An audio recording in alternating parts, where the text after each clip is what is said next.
औज़ुबिल्लाहि मिनश्शैतानिर्रजीम बिस्मिल्लाहिर्रहमानिर्रहीम।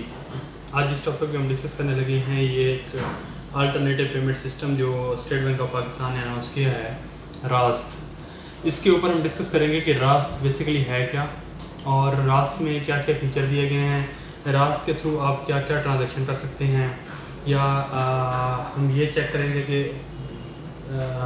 डिटेल में चेक करेंगे कि रास्त की लिमिट क्या क्या हो सकती हैं, या हम ये डिस्कस कर सकते हैं इसमें कि इसमें कौन कौन से बैंक इन्वॉल्व हैं, क्या क्या इसमें जो फ्रीक्वेंटली आस्क्ड क्वेश्चंस होते हैं वो हम डिस्कस करेंगे इसमें, और एक डिटेल वीडियो आपके सामने आने लगी है।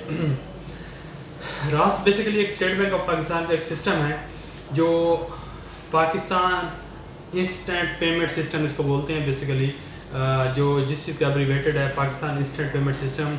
इसकी थोड़ी डिटेल में जाए तो इसमें ये होता है कि आप एक बैंक से दूसरे बैंक में, एक आईडी कार्ड से दूसरे आईडी कार्ड में बग़ैर किसी होल्ड के पैसे ट्रांसफ़र कर सकते हैं। अब इससे पहले थोड़ा सा आपको एक छोटा सा इंट्रो दे दूं कि इसकी ज़रूरत क्यों पेश आई। रास्त की ज़रूरत इसलिए पेश आई कि जब हम पहले जो हम चल रहा था हमारे पास एमनेट चल रहा था और एक वन लिंक का नेटवर्क चल रहा था। अब वन लिंक का नेटवर्क क्या करता था, वन लिंक एक इंटरमीडिएरी दरमियान की एक कंपनी थी जिसके थ्रू बैंक आपस में लेन देन करते थे।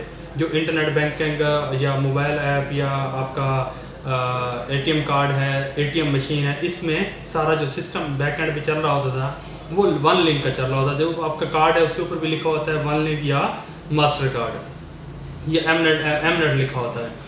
अब इन नेट का क्या फ़ायदा होता था कि ये आप सपोज यूबीएल ने मीज़ान बैंक में पैसे ट्रांसफ़र करने हैं तो यूबीएल क्या करेगा, रिक्वेस्ट करेगा वन लिंक को मीज़ान बैंक के। आप यूबीएल के आप एटीएम पे जाते हैं, आप अपना कार्ड डालते हैं और आप पैसे ट्रांसफ़र करते हैं मीज़ान बैंक में, तो आपके पैसे डायरेक्टली मीज़ान बैंक के अकाउंट में ट्रांसफ़र नहीं होंगे।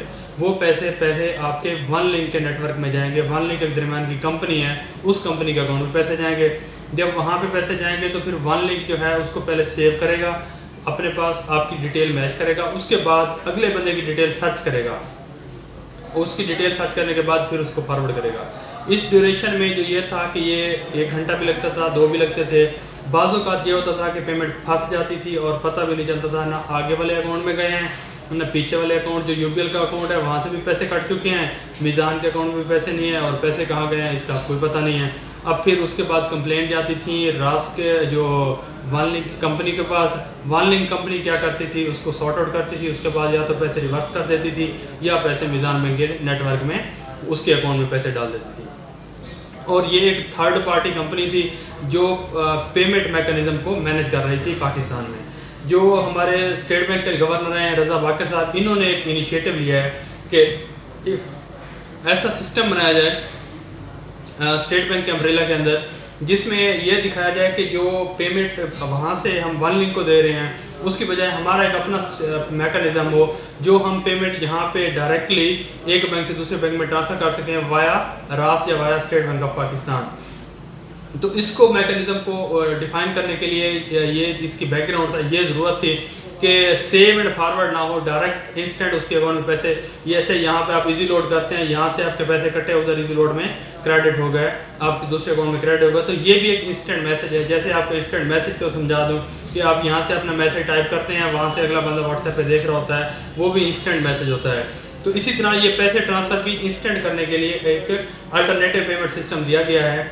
इसमें जो इंटरनल बॉडी है वो स्टेट बैंक ऑफ पाकिस्तान है जो इस नेटवर्क को मैनेज कर रहा है, और HBL, UBL, Meezan, MCB, standard chartered bank, जो जितने भी बैंक हैं ये आपस में उसके पैसे जो है ट्रांसफ़र हो सकते हैं। इसमें इजी पैसा भी इंक्लूडेड है, जायज़ कैश भी इंक्लूडेड है। अब चलते हैं कि ये रास्त का जो चैनल ये है ये किन किन चैनल पे अवेलेबल है। रास्त का जो चैनल है ये इंटरनेट बैंकिंग पे भी अवेलेबल है, मोबाइल ऐप पे भी अवेलेबल है और ओटीसी पे भी अवेलेबल है। ओटीसी मीन आपका जो मोबाइल का सेलुलर नेटवर्क है उसके ऊपर भी आप अपने पैसे इस रास्त आईडी के थ्रू ट्रांसफ़र कर सकते हैं। इसमें डिफरेंट जो लिमिट्स हैं जो मीज़ान बैंक अनाउंस कर रहा है वो इसकी कार्ड वाइज लिमिट है। जो आपके अकाउंट में कार्ड लगा हुआ है उतनी ही लिमिट आपको रास्त आईडी से भी अवेलेबल हो जाती है। उतनी आईडी जैसे आपकी मोबाइल ऐप पे अवेलेबल है उतनी आईडी आपकी इसके ऊपर अवेलेबल है। और इसके जो हैं IBFT की तरह ही आप इसमें ट्रांसफ़र कर सकते हैं। जैसे आप वहाँ पे इंटरनेट वन लिंक के थ्रू पैसे ट्रांसफ़र करते थे, अब आप यहाँ पे इसके थ्रू पैसे ट्रांसफ़र कर सकते हैं।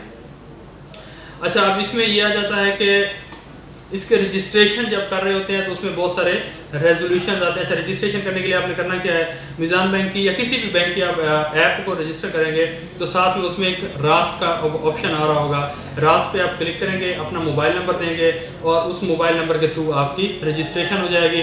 अब इसमें एक बेहतरीन एग्जांपल ये इन्होंने सेट किया है कि अब आपने कोई भी आप इसमें सेंड करने लगे हैं, पैसे सेंड करने हैं और अगले बंदे का आपको वो नंबर या रास आईडी याद नहीं है तो उसने रजिस्टर कर लिया होगा, आपको उसका मोबाइल नंबर चाहिए, आप उसके मोबाइल नंबर पर पैसे ट्रांसफर कर सकते हैं। अब मोबाइल नंबर हर एक के पास फीड होता है, हर एक के पास सेव होता है। अब मैंने पैसे ट्रांसफर करने हैं ABC बंदे को, अब ABC बंदे का मुझे अकाउंट नंबर तो याद नहीं है लेकिन उसका मुझे मोबाइल नंबर याद है। जैसे उसका मोबाइल नंबर मैं रास की आईडी में लिखूंगा तो उसकी सारी डिटेल शो हो जाएगी, ये अकाउंट नंबर, ये डिटेल सारी उसकी अकाउंट नंबर के साथ लिंक हो जाएंगी और वो पैसे फ़ौरन उसके अकाउंट में ट्रांसफ़र हो जाएंगे और इसमें बगैर डिले के। जब आप रास आईडी कर रहे होते हैं, रजिस्टर कर रहे होते हैं तो कुछ एरर इस तरह के आते हैं कि Raast ID already exist, can not link to Raast ID, UID does not match, इस तरह के एरर आ रहे होते हैं। तो उनका जो है सोल्यूशन जो है उसमें ये होता है कि कस्टमर को वो मनी सेंड करना चाह रहा है, सेंड रिसीव के इशू में आ रहा होता है, थर्ड पार्टी रिसीव नहीं कर पा रही, तो इस तरह की जो अगर एरर आ रहे हैं तो ये आपको हेल्पलाइन के ऊपर कॉल करके वहाँ से आपको इसकी जो डिटेल है वो मिल सकती है। अब इसमें जो फ्रीक्वेंटली आस्क्ड क्वेश्चन है कि बहुत सारे लोग कुछ क्वेश्चन पूछ रहे होते हैं कि ये किन किन मैसेजेस, कौन कौन सी चीज़ें हैं जिनके ऊपर हम कर सकते हैं। ये बहुत सारे लोग आके क्वेश्चन पूछते हैं तो उनके क्वेश्चन का कुछ मजमुआ ये है कि क्या रास आईडी में अगर पेमेंट गलत चली जाए तो फिर क्या होगा। फिर ये होगा कि आपने ABC बंदे को पैसे ट्रांसफ़र करने थे, उसका मोबाइल नंबर भी आपके पास था और उस मोबाइल नंबर पे आपने पैसे ट्रांसफ़र कर दिए। अब जब पैसे ट्रांसफ़र हो गए तो फिर अगले गुड फेथ पे आपको वापस कर दे या ना कर दे, अब उससे आप वापस ये नहीं कर सकते, को क्लेम नहीं कर सकते, जैसे दूसरे बैंक में होता है, जैसे भी होता है। तो अगर एक दफ़ा पैसे सेंड हो गए तो फिर रिटर्न नहीं होने, और अगर आप जब सेंड कर रहे होंगे उस टाइम आपको सारी डिटेल दिखाई जाएगी, ये ठीक है गलत है वो सारा आपको दिखाया जा रहा होगा।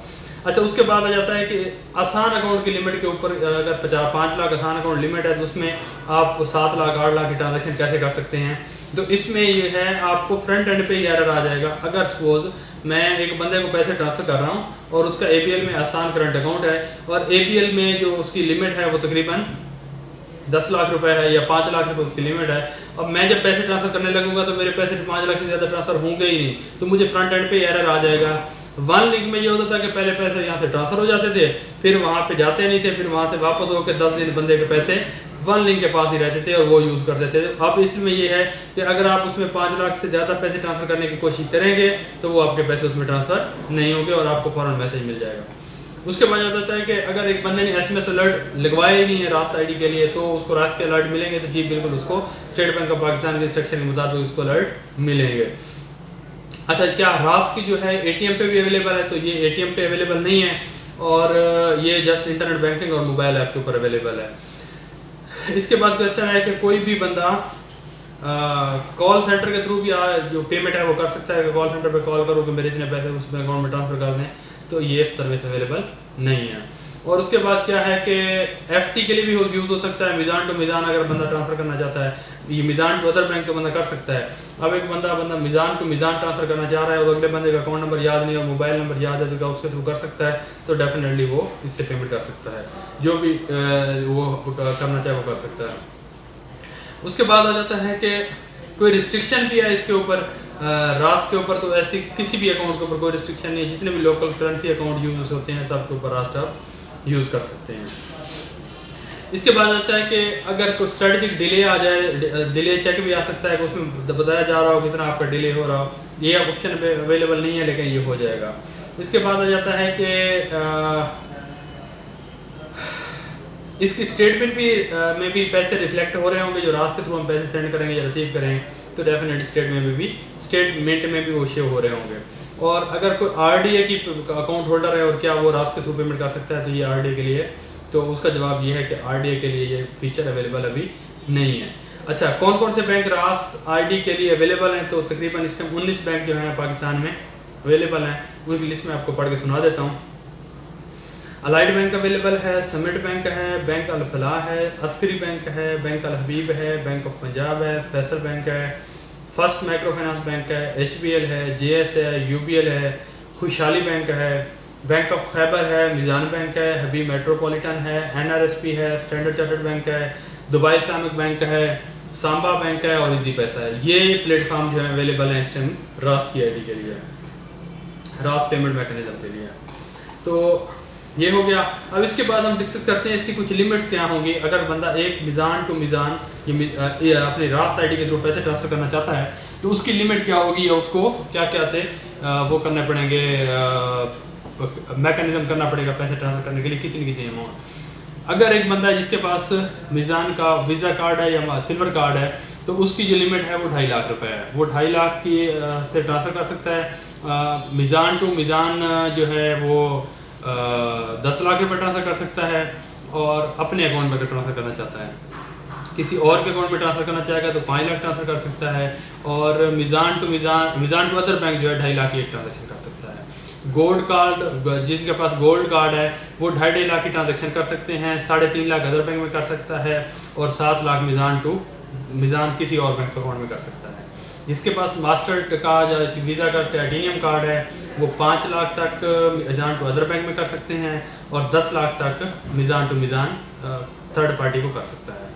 इसी तरह जो आ जाता है कि अगर कोई बंदे के पास प्लाटिनियम कार्ड है तो वो 10 लाख तक मिज़ान टू अदर कर सकता है, किसी भी बैंक में कर सकता है और 50 लाख तक मिज़ान टू मिज़ान में ट्रांसफ़र कर सकता है। उसके बाद आ जाता है कि प्लाटिनियम कार्ड अगर जिसके पास है उसकी सिंगल ट्रांजैक्शन लिमिट जो है वो भी 10 लाख रुपए मिज़ान टू अदर और मिज़ान टू मिज़ान 50 लाख रुपए।